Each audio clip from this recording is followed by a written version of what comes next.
ಪೂರ್ವ ಮುಂಗಾರು ಹೇಗಿರುತ್ತೆ? ಪೂರ್ವ ಮುಂಗಾರು ಬಹಳ ಮುಖ್ಯ. ಎಸ್ಪೆಷಲಿ ನಮ್ಮ ರೈತರು ನೋಡ್ತಾ ಇರ್ತಾರೆ, ಬೇಸಿಗೆ ಫುಲ್ ನೆತ್ತಿ ಮೇಲೆ ಸುಡ್ತಾ ಇರುತ್ತೆ, ಯಾವಾಗಪ್ಪ ಭೂಮಿಗೆ ಮಳೆ ಬರುತ್ತೆ ಅಂತಾರೆ. ಪೂರ್ವ ಮುಂಗಾರು ಕೂಡ ಬಹಳ ಮುಖ್ಯ ಆಗುತ್ತೆ ನಮ್ಮ ರೈತರ ಜೀವನಾಡಿಯಲ್ಲಿ. ಓವರ್ ಆಲ್ ಈ ಬಾರಿ ಹಿಂಗಿದೆ ಸರ್ ಪೂರ್ವ ಮುಂಗಾರು? ಯಾವಾಗಿಂದ ಆರಂಭ ಆಗಿದೆ ಇದು ಪೂರ್ವ ಮುಂಗಾರು ಅಂತ ಅಂದರೆ? ನಮಗೆ ಇವಾಗ ಏನು ಕರಿತೀವಿ ಬೇಸಿಗೆ ಕಾಲ ಅಂತ ಕರಿತೀವಿ, ಆ ಪಾರ್ಟ್ನ ನಾವು ಪೂರ್ವ ಮುಂಗಾರು ಅಂತ ಕರಿತೀವಿ. ಒಟ್ಟಾರೆ ನಮ್ಮ ರಾಜ್ಯದ ಪೂರ್ವ ಮುಂಗಾರು ಯಾವ ಥರ ಇರ್ತದೆ ಅಂತ ನೋಡಿದಾಗ, ಒಟ್ಟಾರೆ ವಾರ್ಷಿಕ ಮಳೆಯ 10% ಪೂರ್ವ ಮುಂಗಾರಲ್ಲಿ ಬೀಳ್ತದೆ ಅಷ್ಟೇ.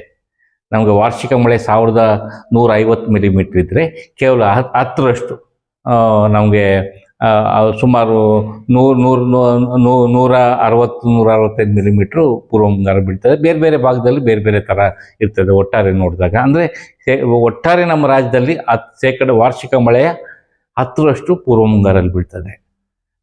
ಉಳಿದಿದ್ದು ನಿಮಗೆ ಗೊತ್ತಿರೋ ಹಾಗೆ 74% ಮುಂಗಾರಿನಲ್ಲಿ, 16% ಹಿಂಗಾರಲ್ಲಿ ಬೀಳ್ತಿರೋದು. ಒಟ್ಟಾರೆ 100% ಆಗ್ತದೆ. ಇದು ಪೂರ್ವ ಮುಂಗಾರು ಕಡಿಮೆ ಮಳೆ ಬಿದ್ದರೂ ಸಹ ಇದ್ರ ಬಹಳ ಮುಖ್ಯ ಅನ್ನೋದು ಒಂದು ಆಗ್ತದೆ.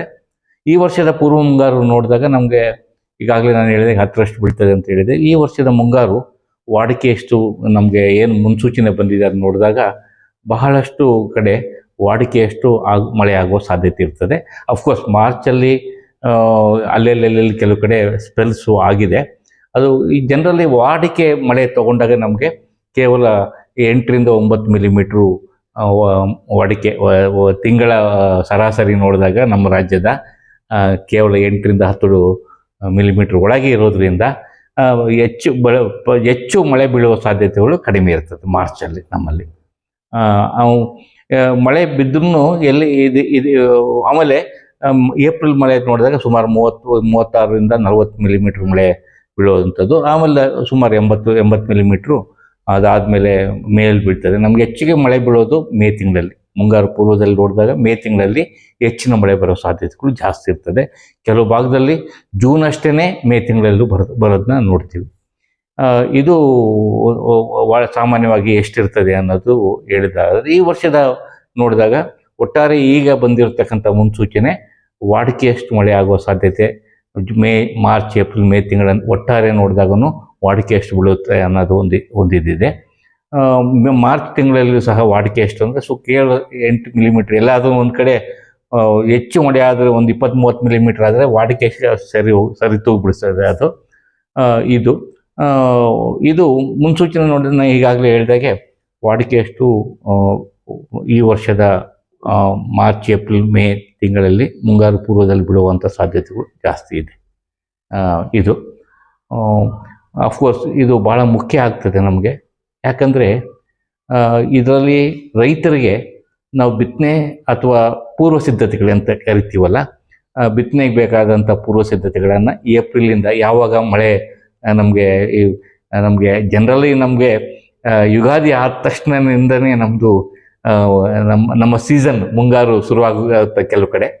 ಸೊ ಅದರಿಂದ ಮುಂಗಾರು ಪೂರ್ವ ಅದರಿಂದ ನಿಮ್ಗೆ ಬೀಳುವಂಥ ಏಪ್ರಿಲ್ ತಿಂಗಳಲ್ಲಿ, ಮಾರ್ಚ್ ಏಪ್ರಿಲ್ ಮೇ ತಿಂಗಳಲ್ಲಿ ಬೀಳುವಂಥ ಮಳೆ ಭಾಳ ಮುಖ್ಯ. ಪೂರ್ವ ಸಿದ್ಧತೆ ಮಾಡ್ಕೊಳ್ಲಿಕ್ಕೆ ಕೆಲವು ಭಾಗದಲ್ಲಿ, ನಮ್ಮ ರಾಜ್ಯದಲ್ಲಿ ಕೆಲವು ಭಾಗದಲ್ಲಿ, ಇವಾಗ ಮೈಸೂರು, ಚಾಮರಾಜನಗರ, ಹಾಸನ, ಮಂಡ್ಯ, ಈ ಕೆಲವು ಭಾಗದಲ್ಲಿ ನಿಮಗೆ ಏಪ್ರಿಲ್ ತಿಂಗಳಲ್ಲೇ ಬಿತ್ತನೆ ಆಗೋಗ್ತದೆ. ಅದಕ್ಕೆ ಇದು ಭಾಳ, ಅಲ್ಲಿ ಪರ್ಸೆಂಟೇಜ್ ಕಾಂಟ್ರಿಬ್ಯೂಷನ್ ಇಲ್ಲಿ 10% ಇದ್ದರೆ ಅಲ್ಲಿ 20% ಮುಂಗಾರು ಪೂರ್ವದಲ್ಲೇ ಬೀಳ್ತದೆ ಮಳೆ.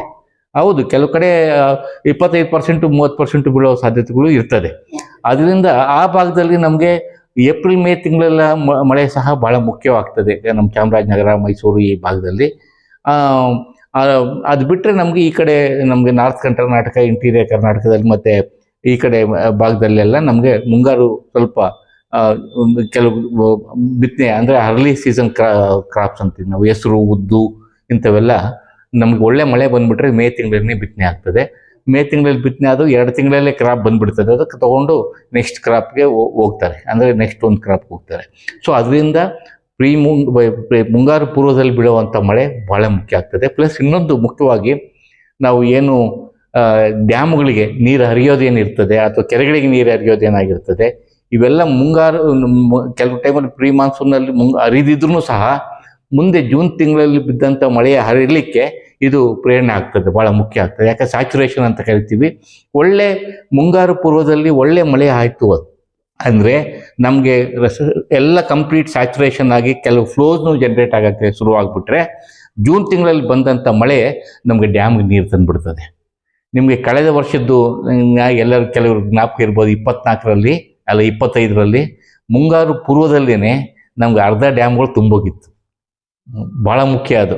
ಮುಂಗಾರು ಪೂರ್ವ ಅಂದರೆ ನಮಗೆ ಮೇ ತಿಂಗಳು ಎಂಡಷ್ಟೊತ್ತಿಗೆ ಕೆಲವು ಡ್ಯಾಮ್ಗಳು ಫುಲ್ ನೀರು ಬಂದಿತ್ತು. ಅಂದರೆ ಆ ವರ್ಷದ ಮುಂಗಾರು ಪೂರ್ವ ಸುಮಾರು 200%, 197% ಜಾಸ್ತಿ ಆಗಿ, ಅದರಲ್ಲೂ ಮೇ ತಿಂಗಳಲ್ಲಿ ಡ್ಯಾಮ್ಗಳಿಗೆಲ್ಲ ನೀರು ಅರಿವು ಸ್ಟಾರ್ಟ್ ಆಗಿತ್ತು, ಪ್ಲಸ್ ಕೆಲವು ತುಂಬೋಗಿತ್ತು. ಇದು ಭಾಳ ಮುಖ್ಯ. ಅದನ್ನೇ ಮೇಂಟೈನ್ ಆಯಿತು. ನಮಗೆ ಜೂನ್ ಜುಲೈ ತಿಂಗಳಲ್ಲಿ ಹೆಚ್ಚಿನ ಮಳೆ ಬರ್ದಿದ್ರು ಸಹ ಮುಂಗಾರು ಪೂರ್ವದಲ್ಲಿ ಡ್ಯಾಮ್ಗಳು ತುಂಬಿದ್ದಕ್ಕೆ ಅದೇ ನೀರು ಹಂಗೆ ಬಂದಿದ್ದು ಫ್ಲೋಸ್ ಎಲ್ಲ ಕಲೆಕ್ಟ್ ಆಗೋಯಿತು. ಅದರಿಂದ ಮುಂಗಾರು ಪೂರ್ವ ಭಾಳ ಮುಖ್ಯ ಆಗ್ತದೆ. ಈ ವರ್ಷದ ಮುಂಗಾರು ಪೂರ್ವ ಮುನ್ಸೂಚನೆ ನೋಡಿದಾಗ ವಾಡಿಕೆಯಷ್ಟು ಅಥವಾ ವಾಡಿಕೆಗಿನ ಕೆಲವು ಭಾಗದಲ್ಲಿ ಜಾಸ್ತಿ ಆಗುವ ಸಾಧ್ಯತೆಗಳು ಇದೆ. ಈಗ ಪೂರ್ವ ಮುಂಗಾರು ಮಳೆ ಆದ್ರೆ ಮುಂಗಾರು ಕಡಿಮೆ ಆಗುತ್ತಾ, ಅಥವಾ ಪೂರ್ವ ಮುಂಗಾರು ಮಳೆ ಕಡಿಮೆ ಆಗಿ ಮುಂಗಾರು ಚೆನ್ನಾಗಾಗುತ್ತಾ? ಇಲ್ಲ, ಇಲ್ಲಿವರೆಗೂ ಇದ್ರ ಬಗ್ಗೆ ಸಾಕಷ್ಟು ಅಧ್ಯಯನಗಳು ನಡೆದಿದ್ದಾವೆ. ಅದರಲ್ಲಿ 2 ವಿಧ ಆಗ್ತದೆ. ಮುಂಗಾರು ಪೂರ್ವ ಅಂದರೆ ಮೇ ತಿಂಗಳಲ್ಲಿ ವಾಡಿಕೆ ಅಷ್ಟೇ. ನಮಗೆ ಯಾವುದೇ ಸಿಸ್ಟಮ್ಗಳಲ್ಲಿ ಅಂದರೆ ನಮಗೆ ಇದು ಏನು ವಾತಾವರಣದಲ್ಲಿ ಯಾವುದೇ ಥರದ ಸೈಕ್ಲೋನ್ಸು ಇಂಥವೇನು ಬರ್ದಂಗೆ ಹೆಚ್ಚಿನ ಮಳೆ ಬಂದಿದ್ದರೆ ಅದರಿಂದ ನಮಗೆ ಮಾನ್ಸೂನ್ ಮೇಲೆ ಇಂಪ್ಯಾಕ್ಟ್ ಆಗೋದೇ ಇಲ್ಲ.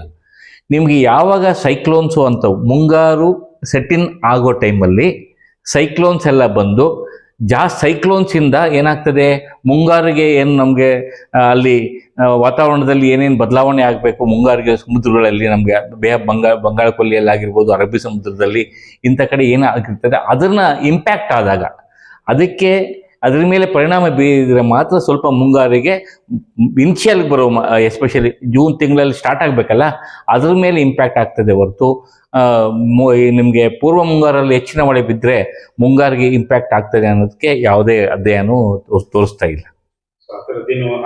ಆ ಥರ ಏನೂ ಆಗೋದಿಲ್ಲ.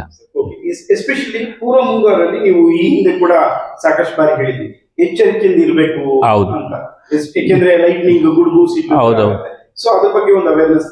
ಇದು ಮುಂಗಾರು ಪೂರ್ವ ಮಳೆ ಅಂದ ತಕ್ಷಣನೇ ಇದು ಗುಡುಗು ಸಿಡಿಲು ಜೊತೆಗೆ ಬರುವಂಥ ಮಳೆ. ಟೆಂಪ್ರೇಚರ್ಸ್ ನಿಮಗೆ ಉಷ್ಣಾಂಶ ಎಲ್ಲಿ ಜಾಸ್ತಿ ಆಗಿ ಯಾವ ಭಾಗದಲ್ಲಿ ಉಷ್ಣಾಂಶ ಜಾಸ್ತಿ ಆಗ್ತದೋ ಅಲ್ಲಿ ಲೋ ಪ್ರೆಷರ್ ಕ್ರಿಯೇಟ್ ಆಗ್ತದೆ. ಲೋ ಪ್ರೆಷರ್ ಕ್ರಿಯೇಟ್ ಆಗಿ ಅದು ನಮಗೆ ಅಪ್ಲಿಪ್ಮೆಂಟ್ಸ್ ಆಗ್ತದೆ. ಕ್ಲೌಡ್ ಅಪ್ಲಿಪ್ಮೆಂಟ್ಸ್ ಆಗಿ ಎಲ್ಲಿ ಮೋಡಿಗೆ ಹೋಗಿ ಒಂದೇ ಸಲ ತಾಪಮಾನ ಕಡಿಮೆ ಇರೋ ಕಡೆ ಹೋಗಿ ಸ್ಟ್ರಕ್ ಆಗ್ತದೆ. ಬಿಸಿ ಗಾಳಿ ಹೋಗಿ ತಣ್ಣನ ಗಾಳಿ ಜೊತೆಗೆ ಸೇರ್ಕೊತದೆ. ಇದು ಬಿಸಿ ಗಾಳಿ ಅಂದರೆ ತೇವಾಂಶ ಭರಿತ ಬಿಸಿ ಗಾಳಿ ಹೋಗಿ ತಣ್ಣನ ವಾತಾವರಣಕ್ಕೆ ಹೋದ ತಕ್ಷಣವೇ ಅದು ಗುಡುಗು ಸಿಡಿಲು ಆಗಲಿಕ್ಕೆ ಪ್ರೇರಣೆ ಆಗ್ತದೆ. ಆಫ್ಕೋರ್ಸ್ ನಮಗೆ ಏನಂದರೆ ಮುಂಗಾರು ಪೂರ್ವ ಅಂದ ತಕ್ಷಣ ಮಾರ್ಚಿಂದ ಮೇವರೆಗೆ ಗುಡುಗು ಸಿಡಿಲಿನ ಮಳೆ ಜಾಸ್ತಿ ಇರ್ತದೆ. ಟೆಂಪ್ರೇಚರ್ ಜಾಸ್ತಿ ಆದಾಗ ಕನ್ವೆಕ್ಟಿವ್ ಫ್ಲೋಸ್ ಅಂತ ಕರಿತೀವಿ, ಅದಾಗಿ ಗುಡುಗು. ಸೊ ಇದು ಆಗುವ ಸಾಧ್ಯತೆಗಳು ಜಾಸ್ತಿ ಇರ್ತದೆ. ಎಲ್ಲ ಬರೋದು ಜಾಸ್ತಿ ಹೊತ್ತು ಮಳೆ ಬರೆದಿದ್ರು ಬರೋ 10 ನಿಮಿಷ ಮಳೆ ಇದರಲ್ಲಿ ಕೆಲವು ಕಡೆ ಗುಡುಗು ಸಿಡಿಲಿಂದ ಬರ್ತದೆ, ಕೆಲವು ಕಡೆ ಇನ್ನೊಂದು ಮುಖ್ಯವಾದ ಆಲಿಕಲ್ ಮಳೆ ಅಂತ ಕರಿತೀವಿ, ಅದನ್ನು ಸಹ ಆಗುವ ಸಾಧ್ಯತೆಗಳು ಜಾಸ್ತಿ ಇರ್ತದೆ. ಜಾಸ್ತಿ ನಮಗೆ ಎಸ್ಪೆಷಲಿ ಏನಾಗ್ತದೆ ಈ ಬೇಸಿಗೆ ಕಾಲದಲ್ಲಿ ಗ್ರೇಪ್ಸು ಮೊನ್ನೆ ಬಂದಂಥ ಮಳೆ ಸಹ ಕೆಲವೇ ಸ್ವಲ್ಪ ಒಂದು ಅರ್ಧ ಗಂಟೆ ಬಂದಿದ್ದ ಮಳೆ ಬಾಗಲಕೋಟೆ ಭಾಗದಲ್ಲಿ ಗ್ರೇಪ್ಸ್ಗೆ ಡ್ಯಾಮೇಜ್ ಆಗಿತ್ತು ಅಂತ ರಿಪೋರ್ಟ್ಸ್ ಬಂತು, ನಾನು ನೋಡಿದೆ. ಅದೇ ಥರ ಏನಾದರೂ ನಮಗೆ ಹೆಚ್ಚಿನ ಆಲಿಕಲ್ ಮಳೆ ಅಂಥದ್ದು ಬಿದ್ದರೆ ಡೆಫಿನೆಟ್ಟಾಗಿ ಇಂಥ ಕ್ರಾಪ್ಸು ಡ್ಯಾಮೇಜ್ ಆಗುವ ಸಾಧ್ಯತೆಗಳು ಜಾಸ್ತಿ ಇರ್ತದೆ. ಅದೇ ರೀತಿ ಇವಾಗ ಮ್ಯಾಂಗೋ, ಇವಾಗ ಹೂವು ಎಲ್ಲ ಬಂದಿರ್ತದೆ, ಪಿಂಜು ಆಗಿರ್ತದೆ, ಇದ್ರ ಮೇಲೂ ನಮಗೆ ಇಂಪ್ಯಾಕ್ಟ್ ಆಗುವ ಸಾಧ್ಯತೆಗಳು ಜಾಸ್ತಿ ಇರ್ತದೆ. ಇದು ಎಸ್ಪೆಷಲಿ ನಮಗೆ ಗುಡುಗು ಸಿಡಿಲು ಬಂದಾಗ ಪ್ರಾಣಹಾನಿಗಳ ಸಂಖ್ಯೆ ನೋಡಿದಾಗ ನಮಗೆ ವರ್ಷದಲ್ಲಿ ಸುಮಾರು ನಮ್ಮ ದೇಶದಲ್ಲಿ ಸುಮಾರು 2,000 ಜನ ಗುಡುಗು ಸಿಡಿಲಿಂದ ಸಾಯ್ತಾರೆ. ನಮ್ಮ ರಾಜ್ಯದಲ್ಲಿನೇ ಆವರೇಜ್ ಸರಾಸರಿ ನಾವೊಂದು 10-15 ವರ್ಷದ್ದು ಡೇಟಾ ತಗೊಂಡಾಗ ಸುಮಾರು 100 ಜನ ನಮ್ಮಲ್ಲಿ ವಿಪತ್ತು ಅಂದರೆ ಗುಡುಗು ಸಿಡಿಲೇ. ಅದು ಗೊತ್ತಿರಬೇಕು ಎಲ್ಲರಿಗೂ.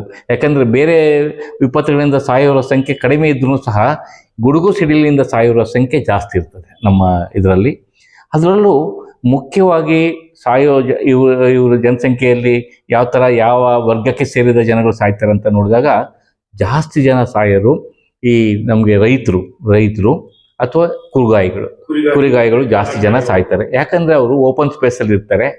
ಮಳೆ ಬಂದ ತಕ್ಷಣನೇ ನೋಡಿ ಭಾಳ ಮುಖ್ಯ ಆಗ್ತದೆ. ಮಳೆ ಬಂದ ತಕ್ಷಣ ಅಂದರೆ ಅಲ್ಲಿ ಅದರಲ್ಲೂ ಬಯಲುಸೀಮೆ ಅಂತಲೇ ಕರಿತೀವಿ. ಅದಕ್ಕೆ ಬಯಲುಸೀಮೆಯಲ್ಲಿ ಒಂದೊಂದು ಮರ ಇರೋದೇ ಜಾಸ್ತಿ, ಅಲ್ಲೊಂದು ಐಸೋಲೇಟೆಡ್ ಪ್ಲೇಸ್ ಅಂತ ಕರಿತೀವಿ. ಅವನ್ನ ಏನಾಗ್ತದೆ ಜನರಲ್ಲಿ ಕುರಿಗಳನ್ನೂ ತಗೊಂಡೋಗಿ ನಾವು ಅಲ್ಲಿಗೆ ಇದು ಮಾಡ್ತೀವಿ. ಸೊ ಆ ಟೈಮಲ್ಲಿ ನಮಗೆ ಸಿಡಿಲು ಅಂಥ ಕಡೆ ಹೊಡೆಯೋ ಮರ ಏನಿರ್ತದೆ ಅದು ಪಾಸಿಟಿವ್ ನೆಗೆಟಿವ್ ಎಲೆಕ್ಟ್ರಾನ್ಸ್ ಅಂತ ಕರಿತೀವಿ. ಅದು ಪ್ರೋಸೆಸ್ ಬೇರೆ ಇರ್ತದೆ. ಸೊ ನಮಗೆ ಮರಗಳಿಂದ ಅಟ್ರಾಕ್ಷನ್ ಜಾಸ್ತಿ ಆಗೋದ್ರಿಂದ ಇದಕ್ಕೆ ಎಲೆಕ್ಟ್ರಿಕ್ ಇದು.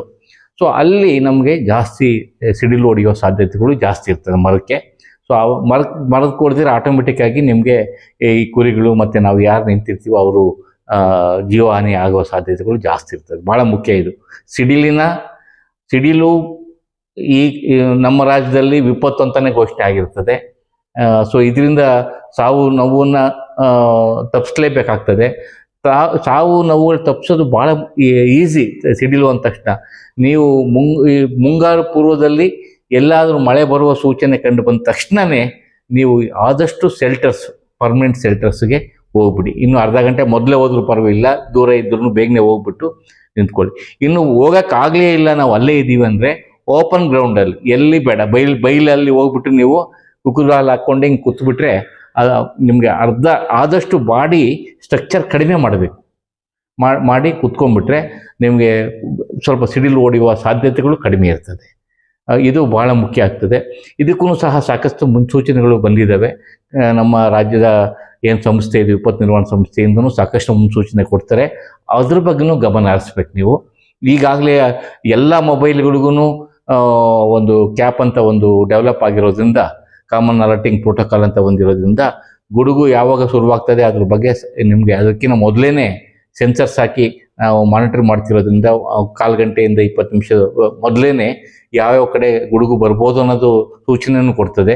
ಇವನ್ನೆಲ್ಲ ನೋಡಿದಾಗ ಈ ಜನರಲ್ಲಿ ಏನಾಗ್ತದೆ, ರೈತರು ಯಾರು ಮೊಬೈಲು ಯೂಸ್ ಮಾಡಲ್ಲ ಫೀಲ್ಡಲ್ಲಿ ಇದ್ದಾಗ. ಸೊ ಇದು ಭಾಳ ಮುಖ್ಯ ಆಗ್ತದೆ. ಆದರೆ ಮುನ್ಸೂಚನೆ ನಿಮಗೆ ಆದಷ್ಟು ಬೇರೆ ಸೈಂಟಿಸ್ಟ್ಗಳಿಗಿಂತ ರೈತರಿಗೆ ಮಳೆ ಬರುವ ಸಾಧ್ಯತೆಗಳ ಬಗ್ಗೆ ಚೆನ್ನಾಗಿ ಇದಿರ್ತದೆ. ಅಂಥ ಮಳೆ ಬರುವ ಸೂಚನೆಗಳು ಕಂಡು ಬಂದ ತಕ್ಷಣವೇ ನೀವು ಯಾವುದೋ ಮರದ ಕೆಳಗಾಗಿರ್ಬೋದು, ನಾವು ನೀರಿನ ತಗ್ಗು ಪ್ರದೇಶದಲ್ಲಿ ನೀರು ನಿಂತಿರ್ತಾವಲ್ಲ ಅಲ್ಲಿಗೆ ಹೋಗಬಾರ್ದು, ಎಲೆಕ್ಟ್ರಿಕ್ ಪೋಲ್ಸ್ಗಳು ಇರ್ತಾವಲ್ಲ ಅಂಥವು ಕೂಡ ಹೋಗ್ಬಾರ್ದು. ನೀವು ಆದಷ್ಟು ಬೇಗನೆ ಹೋಗಿ ಯಾವುದನ್ನ ಶೆಲ್ಟರ್ ಅಂದರೆ ಮನೆಗಳು ಯಾವುದನ್ನ ಇದ್ರೆ ಆಶ್ರಯ ಪಡ್ಕೊಳ್ಳಿ. ನಿಮ್ಮ ಜೊತೆಗೆ ನಿಮ್ಮ ಜೊತೆಗೆ ಇರ್ತದೆ, ಕುರಿಗಳಾಗಿರ್ಬೋದು, ದನಗಳಾಗಿರ್ಬೋದು, ಅವಕ್ಕೂ ಪ್ರೊಟೆಕ್ಷನ್ ಭಾಳ ಇಂಪಾರ್ಟೆಂಟು. ಅವನು ನಿಮ್ಮ ಜೊತೆಗೆ ತಗೊಂಡೋಗೋದು ಮುಖ್ಯ ಆಗ್ತದೆ. ಆದಷ್ಟು ಶೆಲ್ಟರ್ಗೆ ಹೋಗೋದು ಮುಖ್ಯ. ನೀವು ಡೌಟ್ ಏನಂದ್ರೆ, ನೀವು ಹೇಳಿದ್ರಿ ಬಯಲು ಪ್ರದೇಶಗಳಲ್ಲಿ ಮರಗಳಿರಲ್ಲ, ಅಲ್ಲಿಗೆ ಡೈರೆಕ್ಟ್ ಯಾವುದೋ ಒಂದ್ ಮರ ಇರ್ತಾ ಅಲ್ಲಿಗೆ ಹೊಡೆದ್ಬಿಡುತ್ತೆ. ಸೊ ಈ ನಗರ ಪ್ರದೇಶಗಳಲ್ಲಿ ಇದು ಹೆಚ್ಚಾಗಲ್ಲ, ಆ ಕಡೆ ಹಳ್ಳಿ ಭಾಗದಲ್ಲಿ ಇದು ಹೆಚ್ಚಾಗುತ್ತೆ ಏನೋ. ಹೌದು, ಈಗ ನಾನು ಹೇಳಿದ್ನಲ್ಲ, ಒಂಟಿ ಮರ ಎಲ್ಲಿರ್ತದೆ ಅಂಥ ಕಡೆ ಜಾಸ್ತಿ. ಇವಾಗ ಫಾರೆಸ್ಟ್ ಏರಿಯಾದಲ್ಲಿನೂ ಆಗ್ತದೆ, ಆದರೆ ಅದ್ರ ಇಂಪ್ಯಾಕ್ಟ್ ಜಾಸ್ತಿ ಆಗೋದಿಲ್ಲ. ನಮಗೆ ಒಂಟಿ ಮರ ಎಕ್ಸ್ಪೋಸ್ ಅಲ್ಲಿ ಏನಾಗ್ತದೆ, ಥಂಡರ್ ಸ್ಟಾರ್ಮ್ ಆ್ಯಕ್ಟಿವಿಟಿನೂ ನೀವು ನೋಡಿದಾಗ ಬಯಲುಸೀಮೆಯಲ್ಲೇ ಥಂಡರ್ ಸ್ಟಾರ್ಮ್ ಆ್ಯಕ್ಟಿವಿಟಿ ಆಗೋದು ಜಾಸ್ತಿ ಇದೆ. ನಾವು ಈಗಾಗಲೇ ಅಧ್ಯಯನ ಮಾಡಿರೋ ಪ್ರಕಾರ ಈ ರಾಯಚೂರು, ಬಾಗಲಕೋಟೆ ಆ ಭಾಗ, ನಾನೇನು ಕಲ್ಯಾಣ ಕರ್ನಾಟಕ ಮತ್ತು ಇಂಟೀರಿಯರ್ ಪಾರ್ಟ್ ಉತ್ತರ ಒಳನಾಡು ಅಂತ ಹೇಳಿದ್ವಿ, ಈ ಭಾಗದಲ್ಲಿ ಮತ್ತು ಕರಾವಳಿ ಭಾಗದಲ್ಲಿನೂ ಹೆಚ್ಚಿನ, ಮಂಗಳೂರಲ್ಲಿ ಎಸ್ಪೆಷಲಿ ಜಾಸ್ತಿ ಆಗೋದನ್ನ ನಾವು ಒಂದು 10 ವರ್ಷದ ಡೇಟಾ ನೋಡಿದಾಗ ಗೊತ್ತಾಗ್ತದೆ. ಅಲ್ಲಿ ಜಾಸ್ತಿ ಆಗ್ತಿರೋದನ್ನ ಕಾಣ್ತಿದ್ದೀವಿ. ಇದನ್ನೆಲ್ಲ ಮಾನಿಟರ್ಗೆ ಸಿಸ್ಟಮೂ ಇದೆ. ಅದಕ್ಕೆ ಒಂದು ಸಿಡಿಲು ಅಂತ ಆ್ಯಪನ್ನು ಡೆವಲಪ್ ಮಾಡಿದ್ದಾರೆ ಕರ್ನಾಟಕ KSNDMCಯಿಂದ. ಆ ಸಿಡಿಲು ಆ್ಯಪ್ನ ಪ್ಲೇಸ್ಟೋರಲ್ಲಿ ಸಿಗ್ತದೆ, ದಯವಿಟ್ಟು ಅದನ್ನ ಡೌನ್ಲೋಡ್ ಮಾಡ್ಕೊಳ್ಳಿ. ಈಗಾಗಲೇ ಸಿಡಿಲು ಅಥವಾ ಹೀಟ್ ವೇವ್ಗೆ ಏನೇನು ಆ್ಯಕ್ಷನ್ ಪ್ಲ್ಯಾನ್ಸ್ ಮಾಡಿದ್ದಾರೆ ಅವನ್ನ ಸ್ವಲ್ಪ ಮಂದಲ್ಲಿ ಇಟ್ಕೊಂಡು, ಅಟ್ಲೀಸ್ಟ್ ಅಡ್ಮಿನಿಸ್ಟ್ರೇಷನ್ ಡಿಸ್ಟ್ರಿಕ್ಸಲ್ಲಿ ಇರ್ತಕ್ಕಂಥ, ತಾಲೂಕಲ್ಲಿ ಇರ್ತಕ್ಕಂಥ ಅವ್ರು ನೋಡಿಕೊಂಡ್ರೆ ಅಲ್ಲಿರ್ತವ್ರಿಗೆ ಅವೇರ್ನೆಸ್ ಕ್ರಿಯೇಟ್. ಸೊ ಸಿಡಿಲಿಗೆ ಇಂಪಾರ್ಟೆಂಟು ಮಿಟಿಗೇಷನ್ ಮೆಜರ್ ಅಂದರೆ ಅದನ್ನ ತಡೀಲಿಕ್ಕೆ, ಉಪಶಮನ ಮಾಡಲಿಕ್ಕೆ ಒಂದೇ ಒಂದು ದೊಡ್ಡ ಒಂದು ಪರಿಣಾಮಕಾರ ವಿಧಾನ ಅಂದರೆ ಅವೇರ್ನೆಸ್, ಅಂದರೆ ನಿಮಗೆ ಅರಿವು ಮೂಡಿಸೋದು. ಒಳ್ಳೆಯ ಅರಿವು ಇದ್ದರೆ ರೈತರಿಗೆ ಆಗಿರ್ಬೋದು, ಕುರಿಗಾಯಿಗಳಿಗಾಗಿರ್ಬೋದು, ಜನಸಾಮಾನ್ಯರಿಗಾಗಿರ್ಬೋದು, ಸಿಡಿಲು ಬಂದಾಗ ಮರದ ಕೆಳಗೆ ನೀರ ಹತ್ರ ಎಲೆಕ್ಟ್ರಿಕ್ ಪೋಲ್ ಹತ್ರ ಹೋಗಬಾರ್ದು. ಓಪನ್ ಗ್ರೌಂಡಲ್ಲಿದ್ದರೆ, ಮನೆ ಒಳಗಿದ್ದರೆ ನೀವು ಆದಷ್ಟು ಮನೆ ಒಳಗಿದ್ದರೆ ಕಿಟಕಿ ಬಾಗಿಲುಗಳು ಮತ್ತು ಎಲ್ಲನೂ ಕ್ಲೋಸ್ ಮಾಡ್ಕೊಬೇಕಾಗ್ತದೆ. ಆ ಟೈಮಲ್ಲಿ ಎಲೆಕ್ಟ್ರಿಕ್ ಏನಾದರೂ ಇವಿದ್ದವನ್ನ ಯೂಸ್ ಮಾಡಬೇಡಿ. ಶವರ್ ಬಾತ್ ಮಾಡೋದಾಗಿರ್ಬೋದು, ಯಾಕಂದರೆ ಅಲ್ಲಿನೂ ಹೊಡೆಯೋ ಸಾಧ್ಯತೆಗಳಿರೋದ್ರಿಂದ ಚಾರ್ಜಸ್ ಅಲ್ಲಿಗೇನು ಇದಾಗ್ತವೆ. ಆದಷ್ಟು ಎಲೆಕ್ಟ್ರಿಕ್ ಇವನು ಸಹ ನೀವು ಸ್ವಿಚ್ಗಳು ಆಫ್ ಮಾಡಿಕೊಂಡು, ಸಿಡಿಲು ಇದ್ದಾಗ ಶಾರ್ಟ್ ಸರ್ಕ್ಯೂಟ್ ಆಗೋ ಸಾಧ್ಯತೆಗಳು ಜಾಸ್ತಿ ಇರ್ತವೆ. ಮಕ್ಕಳ ದನಗಳ ನಿಮಗೆ ಅದು ಬಹಳ ಮುಖ್ಯ ಆಗ್ತದೆ. ನಾವು ಪ್ರೊಟೆಕ್ಷನ್ ಮಾಡೋದು ಒಂದೇ ಅಲ್ಲ, ನಮ್ಮಲ್ಲಿ ಇರ್ತಕ್ಕಂಥ ಪ್ರಾಣಿಗಳನ್ನು ಪ್ರೊಟೆಕ್ಟ್ ಮಾಡೋದು ಭಾಳ ಮುಖ್ಯ ಆಗ್ತದೆ. ನೀವು ಯಾವ ಥರ ಪ್ರೊಟೆಕ್ಷನ್ ಶೆಲ್ಟರ್ ತೊಗೊತೀರೋ ಅದೇ ರೀತಿ ಪ್ರಾಣಿಗಳಿಗೂ ಪ್ರೊಟೆಕ್ಷನ್ ಕೊಡಬೇಕಾಗ್ತದೆ. ಇದು ಭಾಳ ಮುಖ್ಯ ಆಗ್ತದೆ.